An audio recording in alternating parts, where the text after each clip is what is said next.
Senhoras e senhores, nós tivemos no domingo passado, dia 2 de abril, o Dia Mundial de Conscientização do Autismo.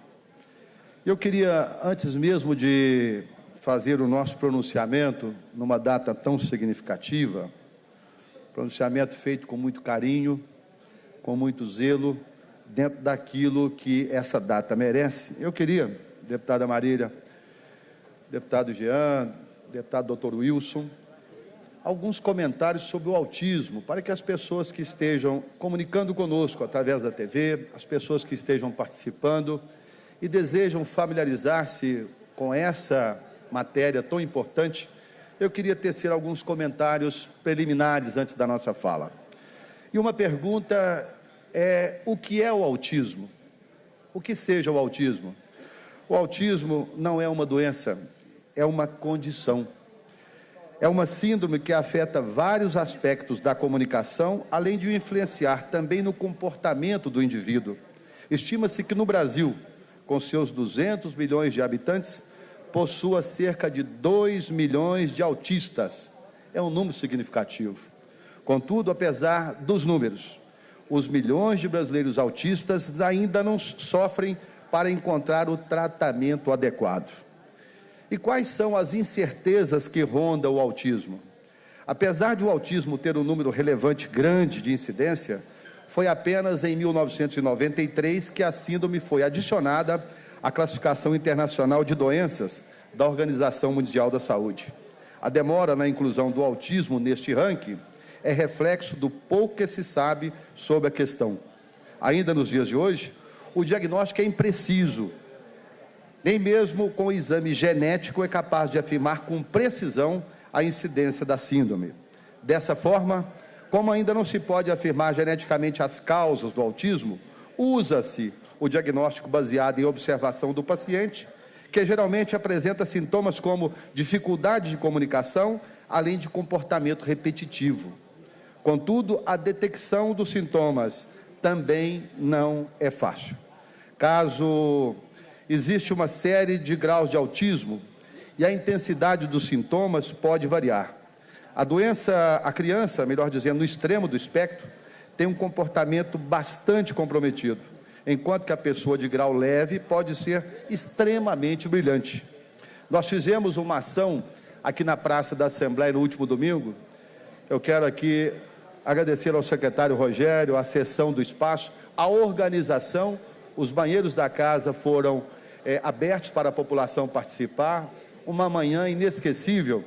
Eu encontrei com um funcionário do Banco do Brasil, ele é de carreira, concursado, um brilhante funcionário e que tem o espectro do autismo. Conversa, toca instrumento musical, você não percebe a diferença, mas é das condições do autismo, do leve até o severo. Encontrei com outras pessoas que, diferentemente desse funcionário, apresentam os sintomas diferentes da doença. Uma criança pode evoluir se diagnosticada cedo e submetida a tratamento adequado. O diagnóstico e tratamento precoce com uma criança de até 1 ano e meio é o grande salto nos países desenvolvidos, é a grande expectativa. E o último comentário que fazemos: depois do diagnóstico, o tratamento, aí é um caos. Uma vez diagnosticado o autista, o paciente e sua família enfrentam mais uma barreira, que é a busca do tratamento, Dr. Wilson Batista. A dificuldade reside, sobretudo, na falta de profissionais preparados para lidar com o transtorno, sobretudo em nossa rede pública, deputada Marília. Eu queria, nesse momento, passar ao nosso pronunciamento, deputado João Leite. Estamos no curso da Semana Estadual de Conscientização sobre os transtornos do espectro do autismo, realizado anualmente na semana que recair o dia 2 de abril, que foi domingo, conforme dispõe a lei estadual número 2.419 de 2016, consoante a proposição de nossa autoria, que foi o projeto de lei 1.259 de 2015. De saída, esclarecemos, deputado Arnaldo e vice-presidente da comissão, que a semana necessariamente inclui o dia 2 de abril, por essa data consagrada pela Organização das Nações Unidas como Dia Mundial de Conscientização do Autismo. A criação da Semana Estadual de Conscientização sobre o Autismo tem por propósito reforçar o ambiente estadual, o movimento mundial de esclarecimento acerca do tema tão relevante, incentivando a realização e ações de eventos tendentes a conscientizar a sociedade acerca dos direitos da pessoa com o espectro do autismo.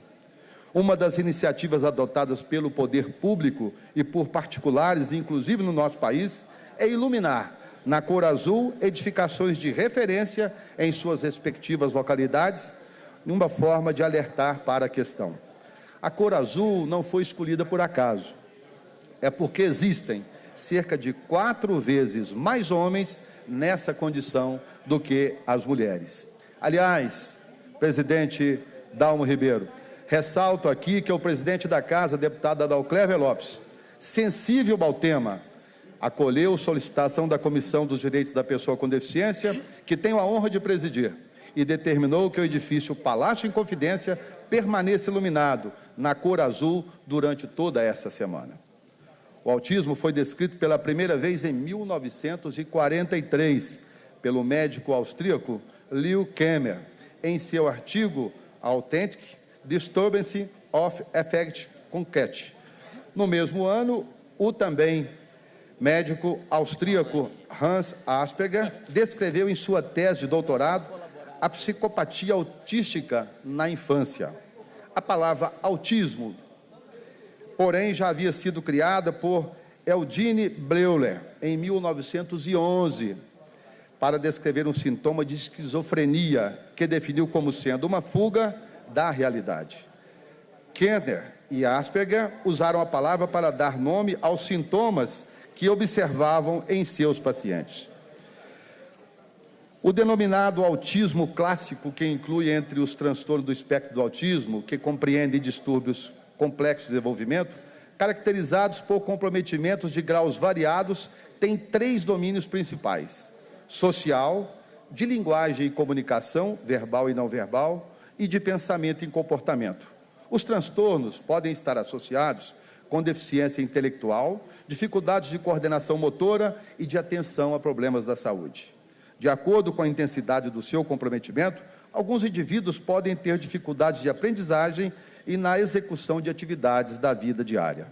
Dessa forma, a realização de intervenções precoces e a remoção das barreiras que prejudicam a participação na sociedade são fundamentais para permitir o pleno desenvolvimento de seus potenciais.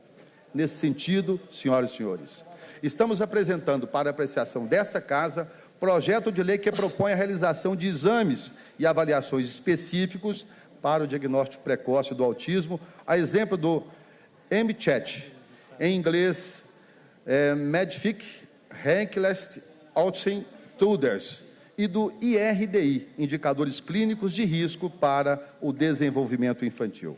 Essa providência é essencial, pois apesar de se incluírem entre os transtornos de desenvolvimento mais comuns, os TEAs são pouco conhecidos por leigos e não há políticas estruturadas para atender às demandas específicas das pessoas com transtornos e suas famílias, o que prejudica a necessidade de conscientização acerca do assunto.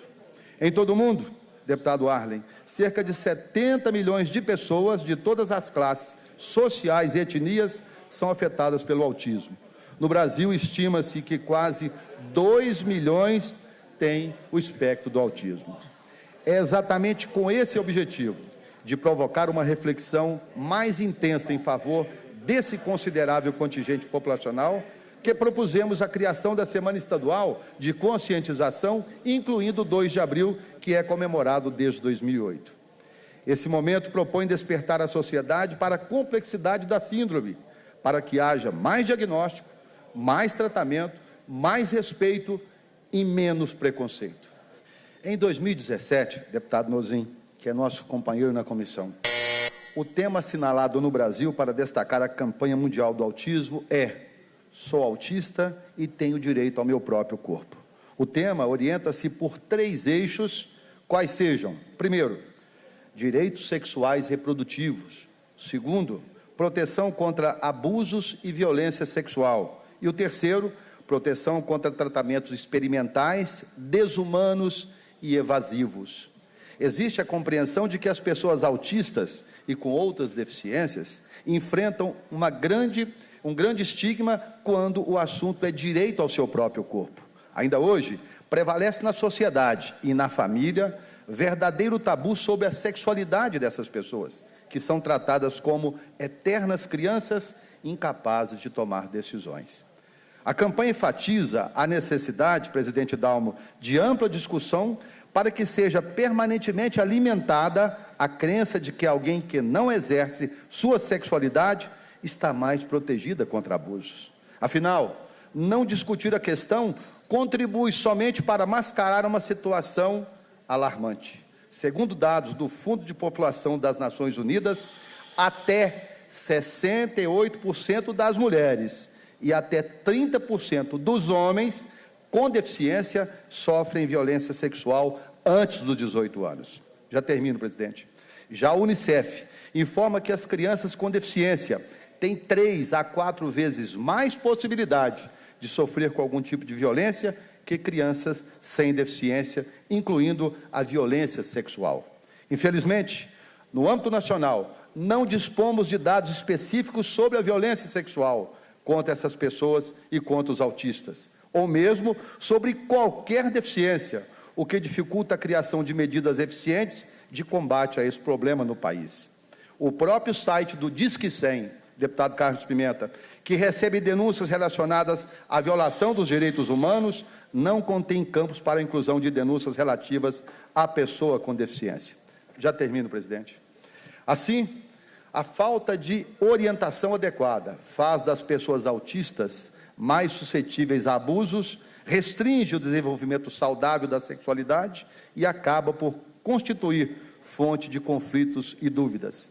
Por outro lado, a falta de aceitação da deficiência e a visão puramente médica e assistencialista do autismo, aliada à falta de apoio às famílias e de acesso à informação, muitas vezes conduz o implemento de tratamentos radicais que atentam contra a integridade física, psicológica e moral das pessoas autistas, em síntese, contra o direito ao seu próprio corpo. Já terminando. Assim, nessa semana especial, renovamos o apelo para que o autismo seja efetivamente compreendido como uma questão de saúde pública pelo número de pessoas que atinge e pelas dificuldades de lidar com o espectro. Por fim, caro presidente Dalmo, já agradecendo em minhas últimas palavras, queremos mais uma vez saudar efusivamente a todos aqueles e aquelas que não poupam esforços e que se concentram suas melhores energias para suprimir as diversas barreiras que impedem a interação com os autistas, encorajados pela disposição e pelo desejo de propiciar uma vida mais digna aos afetados e aos seus familiares e, consequentemente, tornando nossa sociedade mais humana e melhor. A todos, especialmente a Vossa Excelência, meu muito obrigado pela permissão de concluir a nossa fala.